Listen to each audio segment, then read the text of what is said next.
অন্নপূর্ণা যোজনা নিয়ে গত কয়েকদিন ধরে সাধারণ মানুষের মধ্যে ব্যাপক আলোচনা চলছে।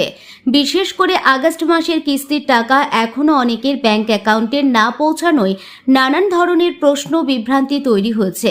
কেউ বলছেন প্রকল্প বন্ধ হয়ে গেছে, কেউ বলছেন আবেদন বাতিল হয়েছে, আবার কেউ সামাজিক মাধ্যমে বিভিন্ন তথ্য ছড়িয়ে দিচ্ছেন। এই পরিস্থিতিতে মুখ্যমন্ত্রী অন্নপূর্ণা যোজনা নিয়ে বিস্তারিত তথ্য তুলে ধরেছেন এবং পরিষ্কারভাবে জানিয়েছেন উপভোক্তাদের অযথা চিন্তার কোনো কারণ নেই। মুখ্যমন্ত্রী জানান, জুন মাস থেকে 31শে জুলাই পর্যন্ত অনলাইন ও অফলাইন দুই মাধ্যমে অন্নপূর্ণা যোজনার আবেদন গ্রহণ করা হয়েছে। যারা অফলাইনে আবেদন করেছেন তাদের আবেদনপত্র ধাপে ধাপে পোর্টালে আপলোড করা হচ্ছে। পাশাপাশি সমস্ত আবেদনকারীর তথ্য যাচাই বা ভেরিফিকেশনের কাজও দ্রুত গতিতে চলছে। সরকারি তথ্য অনুযায়ী এই প্রকল্পে মোট আবেদন জমা পড়েছে প্রায় 2,16 লক্ষ। এত বিপুল সংখ্যক আবেদন যাচাই করতে প্রশাসনের কিছুটা সময় লাগছে। তবে মুখ্যমন্ত্রী জানিয়েছেন, ভেরিফিকেশনের কাজ প্রায় শেষ পর্যায়ে পৌঁছে গেছে। খুব শীঘ্রই চূড়ান্ত তালিকা প্রকাশ করা হবে। তিনি আরও বলেন, আগামী 10ই আগস্ট একটি সাংবাদিক বৈঠকের মাধ্যমে জানানো হবে কতজন আবেদনকারী চূড়ান্তভাবে এই প্রকল্পের সুবিধা পাবেন এবং ভেরিফিকেশনের সম্পূর্ণ অবস্থাকে।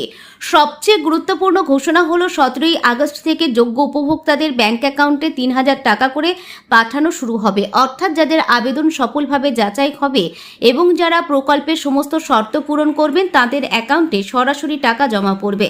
মুখ্যমন্ত্রী আরও স্পষ্ট করে জানান, আগামী মাস থেকে প্রতি মাসের দ্বিতীয় সপ্তাহে অন্নপূর্ণা যোজনার টাকা দেওয়া হবে। ফলে ভবিষ্যতে টাকা কবে আসবে তা নিয়ে আর কোনো বিভ্রান্তি থাকবে না। সরকার একটি নির্দিষ্ট সময়সূচি অনুসরণ করে অর্থ প্রদান করবে। বৈঠকে তিনি আরও দাবি করেন, পূর্ববর্তী সরকারের সময় লক্ষ্মীর ভাণ্ডার প্রকল্পে অনিয়ম এবং টাকা প্রদানের দীর্ঘ বিরতি ছিল। তার বক্তব্য অনুযায়ী 21 ও 22 সালে বহু উপভোক্তা নির্ধারিত সময়ে টাকা পাননি। সেই তথ্য তুলে ধরে তিনি বলেন, বর্তমান সরকার নিয়মিতভাবে উপভোক্তাদের কাছে অর্থ পৌঁছে দিতে প্রতিশ্রুতিবদ্ধ।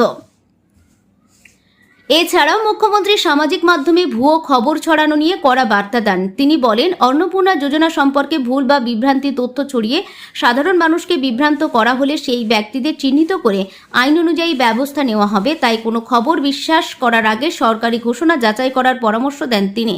যারা আবেদন করেছেন কিন্তু এখনো কোনো আপডেট পাননি তাদের আতঙ্কিত না হয়ে অপেক্ষা করার আহ্বান জানানো হয়েছে।